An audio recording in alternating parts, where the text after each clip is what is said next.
En la jornada de este domingo 6 de julio ha estallado una noticia que sacude con fuerza el panorama político y social de nuestro país. Pedro Sánchez, lejos de mantenerse al margen, se ha convertido en el inesperado protagonista de las celebraciones de San Fermín 2025, aunque no por motivos festivos, sino por la ola de rechazo que le acompaña en cada lugar al que acude. Lo que antes podía parecer un malestar aislado, ahora se traduce en un clamor social que se multiplica y se extiende como un incendio por todos los rincones de España, traspasando fronteras ideológicas y alcanzando espacios que jamás hubiéramos imaginado, como las tradicionales fiestas populares, conciertos masivos y eventos deportivos de gran afluencia. Esta situación ha provocado un ambiente de confrontación que va mucho más allá de la política, reflejando el hartazgo y la indignación de un pueblo que se siente traicionado y que ve cómo sus demandas legítimas son ignoradas o minimizadas. El contexto no podría ser más tenso, y ayer mismo se vivió una escena que bien podría calificarse como ridícula dentro del Congreso Federal del Partido Socialista Obrero Español. Allí, Sánchez fue tratado casi como una deidad intocable, rodeado de aplausos que parecían más un acto mecánico y obligado que un reconocimiento genuino. Este gesto resulta especialmente chocante si se considera la montaña de escándalos y denuncias que siguen golpeando al partido en el poder. La realidad es que muchos de sus integrantes parecen dispuestos a soportar cualquier cosa para conservar sus privilegios y cargos, pero la paciencia de la ciudadanía está agotándose. Entre los casos más sonados se encuentra el de Santos Cerdán y Ábalos, implicados en un grave fraude durante las primarias del PSOE en Andalucía. No hablamos de un error puntual o de unos pocos votos manipulados, sino de más de 800 afiliaciones falsas incluidas a posteriori del cierre oficial del censo electoral, un acto que cuestiona la integridad de todo el proceso y que suma un capítulo más al deterioro de la credibilidad política. Pero la trama no acaba ahí, pues el escándalo se extiende también a la figura de la esposa de Santos Cerdán, una mujer que ha despertado la atención de la opinión pública y de los medios por razones que van mucho más allá de lo personal. Conocida como Paque, esta señora recibe una pensión por incapacidad permanente, un beneficio que, según las evidencias y testimonios, parece otorgado bajo circunstancias muy cuestionables. Antes incluso de que se publicara el informe oficial sobre la situación de Cerdán, una periodista de nuestro equipo decidió visitar el domicilio del político para investigar cómo alguien con un salario público que ronda los 80,000 o 90,000 euros anuales puede permitirse vivir en un ático de lujo ubicado en el exclusivo barrio madrileño de Chamberí. Este inmueble cuenta con 3 habitaciones y un valor estimado cercano al 1.000.000 de euros, una propiedad que para la mayoría de los ciudadanos es simplemente inalcanzable. Según las declaraciones oficiales, el alquiler mensual de este ático estaría alrededor de los 2,400 euros, una cifra que, aunque ya resulta elevada para un salario público, no termina de convencer a muchos dada la opulencia del inmueble. Además, los gastos no terminan ahí, pues Cerdán también asume los elevados costes de la educación privada de su hija, quien estudia en la Facultad de Medicina, con un coste aproximado que oscila entre 1,000 y 2,000 euros mensuales. Sumando estos desembolsos, la situación económica del político y su familia se muestra muy por encima de lo que su sueldo debería permitir, lo que levanta serias sospechas sobre la procedencia y el origen real de estos fondos. La reacción de Paque ante las indagaciones periodísticas fue tan explosiva como reveladora. Durante la visita de la periodista, la esposa de Cerdán respondió con insultos y acusaciones de ser parte de la ultraderecha, un recurso habitual para desacreditar y desviar la atención de las acusaciones de corrupción y fraude. Esta actitud defensiva provocó que el PSOE y el propio Pedro Sánchez salieran públicamente en defensa de Santos Cerdán, publicando mensajes en redes sociales para mostrar apoyo a su compañero. Sin embargo, en un giro inesperado, estos tuits fueron eliminados poco después, evidenciando la presión y el daño que estos escándalos están generando dentro del partido. Lo que realmente sobresale y provoca una profunda indignación en esta compleja trama es el hecho flagrante de que Paque, la esposa de Santos Cerdán, reciba una pensión por incapacidad permanente. Este tipo de beneficio social es un derecho fundamental que está diseñado para proteger y respaldar exclusivamente a aquellas personas que, debido a una limitación física o mental severa, se encuentran imposibilitadas para desempeñar cualquier actividad laboral. Es decir, se trata de un reconocimiento oficial y un apoyo económico destinado a quienes han visto su capacidad productiva seriamente mermada por problemas de salud, garantizando así una calidad de vida digna frente a su situación adversa.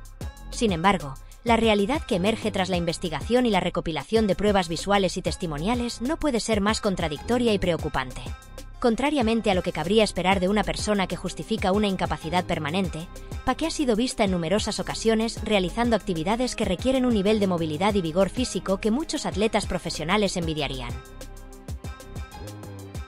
Imágenes captadas en distintas circunstancias muestran cómo esta mujer se desplaza con agilidad, corre y se mueve con una energía que no solo contradice la naturaleza misma de una incapacidad permanente, sino que además cuestiona directamente la veracidad de la condición médica que le ha sido reconocida.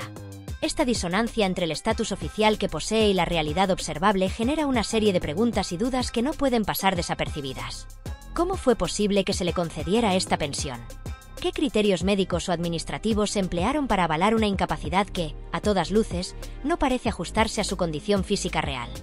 ¿Quiénes fueron los responsables de aprobar este beneficio? Estas interrogantes apuntan a un posible fraude, una utilización indebida de los recursos públicos que parece estar amparada y facilitada por las conexiones personales y políticas que mantiene con Santos Cerdán, actualmente detenido en Soto del Real. Este vínculo sugiere que no estamos ante un error aislado, sino ante un esquema más amplio de corrupción y abuso del sistema, que favorece a quienes gozan de privilegios y poder dentro de la estructura política. Este caso trasciende el ámbito individual y se erige como un símbolo de la injusticia social que se está perpetuando en nuestro país.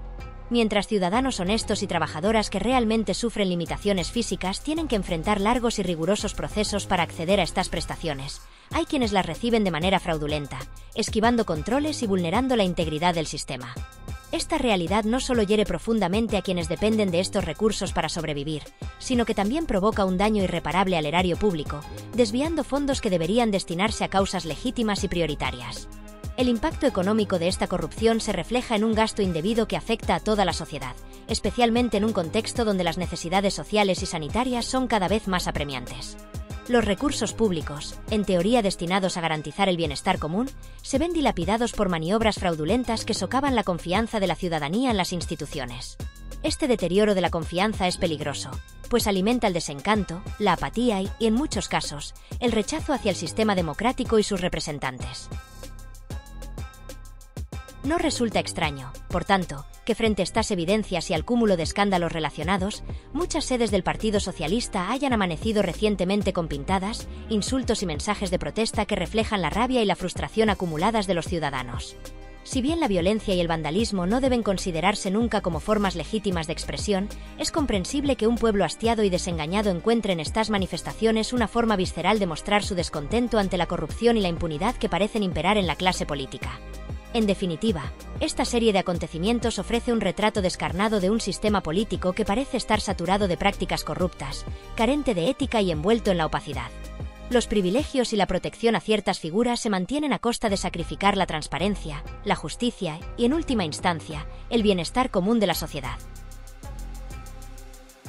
La figura de Pedro Sánchez durante las recientes festividades de San Fermín no solo está marcada por los abucheos y la desaprobación pública, sino que simboliza también una crisis interna profunda y una erosión del liderazgo que amenaza con seguir generando repercusiones negativas para su partido y, por extensión, para todo el país. Este contexto de tensión y descontento social es una señal clara de que los ciudadanos demandan cambios reales, medidas concretas contra la corrupción y una mayor responsabilidad de sus representantes. Solo así podrá recuperarse la confianza perdida y reconstruirse un sistema político que esté verdaderamente al servicio del pueblo, respetando los derechos y garantizando la justicia para todos. Lo que ocurrió ayer en el Congreso Federal del Partido Socialista es, sin duda, una muestra palpable del clima de intolerancia y polarización que atraviesa la política actual, pero también revela una verdad incómoda que pocos se atreven a mencionar abiertamente. García Paje, un personaje que ha generado opiniones encontradas dentro del partido, fue el único que decidió no unirse al aplauso generalizado dirigido a quien muchos consideran el líder más controvertido y polémico del reino. Este gesto, aparentemente pequeño, es en realidad un reflejo claro de una resistencia interna que, sorprendentemente, muestra una mayor sensibilidad y rechazo hacia la corrupción cuando ésta proviene de la izquierda que cuando lo hace la derecha. Esta realidad, aunque incómoda para algunos, debería ser motivo de orgullo y un punto de reflexión sobre la integridad y los valores que deberían regir a cualquier organización política que se diga progresista. Pero más allá de ese gesto simbólico, lo que verdaderamente debería preocuparnos es la gravedad de la situación que está sacudiendo al propio Partido Socialista desde dentro. García Paje no solo se ha destacado por su coherencia al señalar irregularidades, sino que recientemente lanzó una advertencia que no debe pasarse por alto. Varios de los asistentes al Congreso Federal podrían terminar en prisión, y lo que ayer sucedió confirma que no estaba muy lejos de la realidad. La dimisión repentina de un alto cargo, que hasta hace poco parecía ser la mano derecha de Pedro Sánchez, desató una cascada de reacciones en los círculos más íntimos del partido y dejó al descubierto un entramado de denuncias y acusaciones que nadie puede ignorar. Una de las revelaciones más impactantes surgió de un reportaje que publicamos anoche, donde una de las mujeres que trabajaba directamente bajo las órdenes de Paco Salazar relató que, desde su primer día en Moncloa, fue advertida por sus compañeros para no quedarse sola con él, porque todos conocían el riesgo que eso implicaba. Esta advertencia no es solo un detalle anecdótico, sino un indicio clarísimo de que en los niveles más altos del poder socialista se sabía lo que ocurría y, sin embargo, se permitió que esta situación continuara durante demasiado tiempo. Frente a estas evidencias, las excusas oficiales y las negaciones de la dirección del partido y de Moncloa resultan no solo insuficientes, sino francamente increíbles. Lo más inquietante es la reacción posterior a la publicación de estos hechos. Decenas, quizá cientos de personas, en su mayoría mujeres vinculadas al Partido Socialista, ya sean militantes, funcionarias o cargos de gobierno, se han puesto en contacto con nosotros para expresar su agradecimiento por haber sacado a la luz un tema que era un secreto a voces, algo que todos sabían pero que nadie se atrevía a denunciar públicamente. Este silencio cómplice ha permitido que figuras como Paco Salazar se mantuvieran en posiciones de poder hasta que la presión social y las evidencias se volvieron imposibles de ignorar. El escándalo que estalló obligó a Paco Salazar a renunciar a su puesto en la dirección del partido justo cuando comenzaron a surgir denuncias detalladas por parte de mujeres que describen comportamientos abominables. Desde comentarios inapropiados hasta la organización de encuentros que, en caso de no satisfacer sus intereses, derivaban en castigos profesionales severos, como la negativa a conceder ascensos o la marginación dentro del organigrama político. Resulta irónico, incluso grotesco, que este tipo de actitudes provengan de quienes se presentan como los máximos defensores de la igualdad y el feminismo. Lo que ha salido a la luz es un machismo estructural, tan claro y palpable que se podría clasificar como un manual de conducta misógina, que el partido insiste en negar o minimizar. Pedro Sánchez, quien mantuvo a este individuo como uno de sus colaboradores más cercanos, afirma desconocer los hechos, pero la magnitud de la crisis sugiere que es imposible que no estuviera al tanto. Más aún, la acumulación de escándalos en menos de 72 horas revela un sistema podrido en el que la corrupción, el abuso y el silencio han sido la norma. La trama alrededor de Santos Cerdán continúa creciendo, nuevas investigaciones se abren y el impacto político y social es profundo. Esto pone de manifiesto que la corrupción y los abusos no son incidentes aislados, sino parte de un patrón sistémico que necesita ser erradicado con urgencia. Lo que realmente no pueden tolerar los sectores tradicionales del poder es que la ciudadanía española elija representantes comprometidos con la lucha contra la corrupción, sin importar su origen político. Esa resistencia feroz al cambio y a la rendición de cuentas se traduce en una reacción visceral que incluye desprestigio, manipulación mediática y amenazas. Este enfrentamiento revela que la batalla por la transparencia y la justicia es más necesaria que nunca. En el marco actual de la política española, resulta no solo sorprendente sino profundamente vergonzoso y preocupante que en el Congreso Federal del partido que actualmente ostenta el poder, los aplausos más fervientes y entusiastas se hayan dedicado a una figura cuya credibilidad, integridad y honorabilidad se encuentran gravemente cuestionadas y puestas en entredicho por múltiples indicios, investigaciones y denuncias que afectan directamente su imagen pública y la percepción ciudadana. Esta circunstancia pone de manifiesto un problema mucho más profundo y estructural que trasciende la simple defensa partidista o la lealtad a un líder. Estamos ante un fenómeno alarmante de ceguera ideológica y partidista, donde la fidelidad a un partido o a un líder político se convierte en un escudo que justifica cualquier acción, por ilegítima o inmoral que sea, y que mina los fundamentos básicos de la democracia, la ética y la transparencia. La celebración y exaltación pública de una persona bajo sospecha en un acto institucional de tanta relevancia debe hacer sonar todas las alarmas y ser un motivo de reflexión crítica para quienes formaron parte de ese espectáculo. Deben preguntarse si realmente están defendiendo y representando los valores democráticos, la justicia y la responsabilidad que proclaman, o si, por el contrario, han sucumbido a la dinámica perversa del poder que todo lo perdona, que todo lo encubre y que se legitima a sí misma sin importar el daño que cause al interés general y a la confianza pública. Este contexto adquiere una dimensión aún más inquietante cuando voces públicas y reconocidas por su capacidad crítica, como la de Alfonso Rojo, no dudan en expresar con contundencia que, si existiera una justicia efectiva y verdadera, quienes están implicados en estos casos de corrupción y malversación deberían estar no en el centro de actos oficiales ni siendo ovacionados, sino tras las rejas cumpliendo condena. Esta afirmación, aunque pueda generar controversia o ser calificada como excesiva o polémica en ciertos ámbitos, no deja de reflejar un sentir muy extendido entre la ciudadanía, una sociedad cada vez más harta y cansada de la impunidad que parece permear en los círculos de poder. La declaración de Rojo no es un mero comentario incendiario, sino una expresión clara de la frustración popular ante un sistema que no actúa con la firmeza necesaria para castigar a quienes incumplen las leyes y traicionan la confianza pública. En ese sentido, sus palabras son un espejo de la indignación y del deseo de justicia que clama una parte significativa del pueblo, demandando que la igualdad ante la ley no sea un mero principio teórico, sino una realidad tangible y efectiva. El grado de desfachatez, abuso y corrupción que se ha detectado en estos casos alcanza tal magnitud que, paradójicamente, la cuantía exacta del dinero defraudado o malversado comienza a perder relevancia frente al enorme daño moral, ético y político que estos comportamientos ocasionan a la sociedad.